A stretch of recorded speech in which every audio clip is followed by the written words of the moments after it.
Critics are coming after former President Obama after he campaigned for Virginia gubernatorial candidate Terry McAuliffe over the weekend and said this. We don't have time to be wasting on these phony, trumped-up culture wars, this fake outrage that right-wing media peddles to juice their ratings. And the fact that he's willing to go along with it instead of talking about serious problems that actually affect serious people, that's a shame.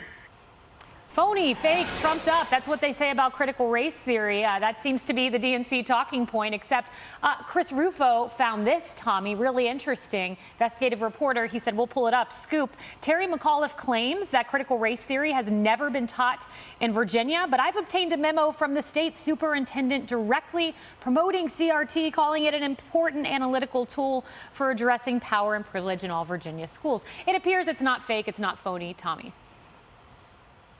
Once again, the Democrats have overplayed their hand. They thought things like critical race theory were going to be more popular. They thought that they could get maybe minorities in this country to jump on board with that. But turns out they were completely incorrect on that. When Barack Obama talks about culture wars, what I see right there is what's called gaslighting. All the Democrats have done, especially in the last 5 years, is create culture wars. They divided us on everything from race, socioeconomic class, who we voted for, and now things such as being vaccinated or unvaccinated. All they do is divide and conquer. And now they're trying to put that on us and trying to talk about trumped up culture wars. Yeah. This is exactly what they specialize in, is trumped up culture wars. But as I said, I do believe they overplayed their hand. They want to divide us, but what they forgot is that Americans of all socioeconomic classes and all races, they care about one thing equally: their children's education. When you have McAuliffe saying things like parents shouldn't decide what schools and teachers are teaching, ooh, that struck a chord with a lot of parents out there. And now you've got Barack Obama rushing in to save the day.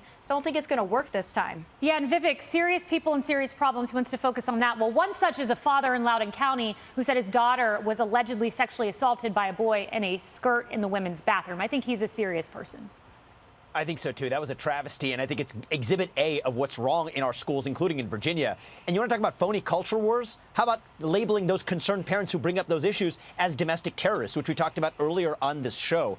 I think at the end of the day, there's a cardinal rule in politics that if you're going to lose a debate, then you would rather make fun of the other side for trying to have the debate. That's what you're seeing in the Democratic Party when it comes to critical race theory. They say we're not teaching critical race theory in schools. Well, you know what I say? Call it what you want. If you're racializing kids in the classroom, we do need to be having that debate out in the open. I'm proud of the parents and the candidates who are doing it. For sure. And you just had Glenn Youngkin, on your show. Yeah, and he was talking about, this moment in history for Virginians and why we should tune in, not just for how his race turns out, but Virginia, New Jersey, those places where parents have been called terrorists. By the way, can you put that genie back in the bottle when the National School Board Association calls you a terrorist? Let's watch a little bit from Youngkin.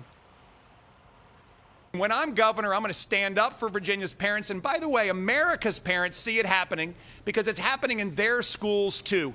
And so Virginians have a moment to stand up, not just for the future of Virginia's kids, but for America's kids. And that's why this race is so important to everyone right now. In fact, everybody's been joining us at youngkinforgovernor.com from all over the country. I get emails and notes and phone calls from parents saying, please stand up for us. No, it was interesting talking with him about, outside the boundaries of his own race. Because, let's face it, all politics is local. But with certain topics, it's national. And right now, people are really focused on this. So New Jersey is dealing with this, too, with a Democrat that's now fighting off a Republican who's coming up. We'll see what it happens. But yeah, and good to talk to him Republican Youngkin actually beating McAuliffe on the issue of education. That doesn't often happen for Republicans. I'm Steve Doocy. I'm Brian Kilmeade. And I'm Ainsley Earhart. And click here to subscribe to the Fox News YouTube page to catch our hottest interviews and most compelling analysis.